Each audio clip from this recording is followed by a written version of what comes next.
hadi kufikia Mei 2025. Deni la serikali lilifikia shilingi trilioni 107.7.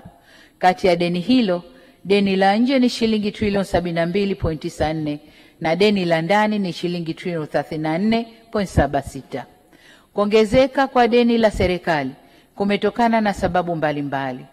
Mojawapo ni kupokelewa kwa fedha za mikopo mipya na ya zamani ambayo mikataba yake iliingiwa tangu serikali za awamu ya nyuma kwa ajili ya utekelezaji wa miradi ya maendeleo. Ni vyema tukafahamu kuwa mkopo unaweza kusainiwa leo, lakini fedha husika zikaanza kupokelewa baada ya maandalizi ya mradi kukamilika na mradi kuanza.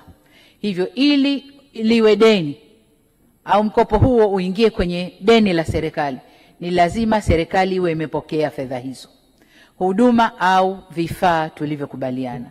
Hivyo ni vyema wananchi wakaelewa kuwa katika awamu ya 6 pamoja na kusaini mikopo mipya, lakini pia tumeendelea kupokea fedha za mikopo ambayo ilisainiwa katika vipindi tofauti na kuongeza kiasi cha deni la serikali. Kwa mfano, awamu ya 6 imepokea kiasi cha shilingi trilioni 11.3 ikiwa ni mikopo iliyosainiwa na awamu zilizopita.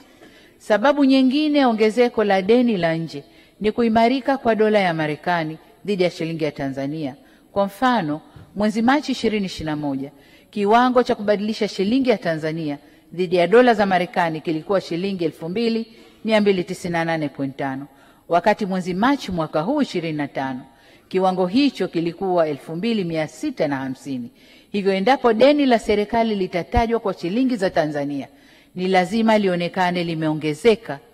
Mathalan, kwa sasa deni limeongezeka kwa zaidi ya shilingi trilioni 3.9 kutokana na exchange rate. Hatua hii ya kushuka kwa thamani kwa shilingi dhidi ya dola ya Marekani isichukuliwe kama ni hatua hasi, bali ilikuwa ni hatua muhimu ya kukabiliana na mtikisiko wa uchumi wa dunia. Mheshimiwa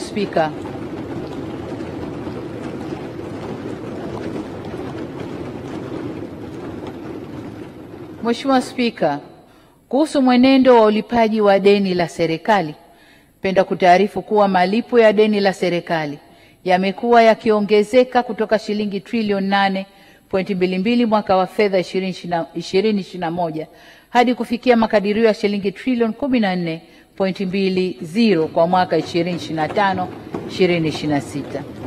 Ongezeko hili ni kutokana na kuiva kwa mikopo ya muda mrefu na mikopo yenye masharti ya kibiashara iliyokopwa katika awamu zilizopita kwa ajili ya miradi ya maendeleo. Aidha, kuongezeka kwa malipo ya deni hasa la nje kumesababishwa pia na mabadiliko ya mara kwa mara ya riba katika masoko ya fedha ya kimataifa kutokana na sababu mbalimbali zikiwemo athari za uviko 19 na uamuzi wa hazina ya Marekani kubadilisha viwango vya riba vya dhamana za serikali ya nchi hiyo. Mabadiliko hayo yalisababisha baadhi ya nchi zinazoendelea hasa Afrika kushindwa kulipa madeni kwa wakati. Mheshimiwa Spika, ongezeko la deni la ndani limechangiwa na mikopo kugharamia miradi maendeleo na kulipa madeni ya ndani yaliyoiva kwa uwekezaji wa dhamana za serikali kwa utaratibu wa kulipia mtaji wa dhamana za serikali zilizoiva. Aidha, tulifanya maamuzi ya kutambua madeni mengine ya mifuko ya hifadhi ya jamii kwa serikali kupitia hati fungani maalumu isiyo taslimu yenye thamani ya shilingi trilioni 2.67. Kati ya kiasi hicho, shilingi trilioni 2.18 madeni ya PSSSF ya waliokuwa wafanyakazi wa serikali kabla ya 1999 maarufu kama pre-99.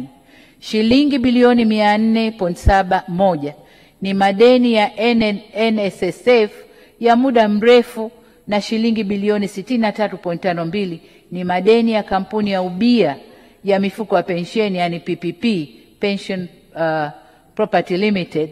Kampuni hii ilifadhili miradi ya serikali kwa kutoa mikopo kwa vipindi tofauti kwa ajili ya kugharamia utekelezaji wa miradi ya serikali ambao ni ujenzi wa ukumbi wa bunge hili letu Dodoma, na ujenzi wa chuo cha sayansi ya teknolojia cha Nelson Mandela Arusha. Madeni haya hayakuwahi kuwa sehemu ya deni la serikali.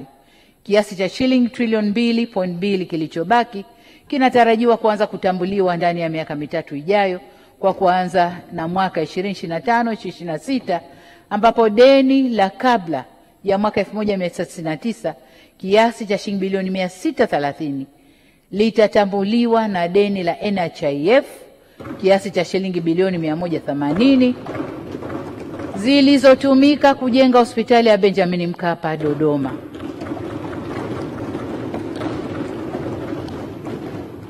Lengo la hatua hizi ni kunusuru mifuko ya hifadhi ya jamii yenyewe, lakini pia kuhakikisha wastaafu wetu waliotumikia taifa wanapata mafao kwa wakati. Kwa ujumla, tumeyatambua madeni haya na kuweka kwenye deni la serikali, deni la ndani, ili kutoa nafuu kwa mifuko yetu. Mheshimiwa Spika, nimeona niaseme haya kwa urefu ili Watanzania waelewe kuhusu swala hili la deni la taifa ambalo hupotoshwa mara kwa mara. Aidha, niwahakikishie Watanzania kuwa serikali inaendelea kuchukua hatua kuhakikisha deni linaendelea kwa himilivu. Tutaendelea kuimarisha ukusanyaji wa mapato ya ndani ili kupunguza utegemezi wa mikopo katika ugharamiaji wa bajeti zetu. Tutaendelea kuelekeza fedha za mikopo katika miradi inayokuza mapato ya ndani na mauzo ya bidhaa na huduma nje ya nchi.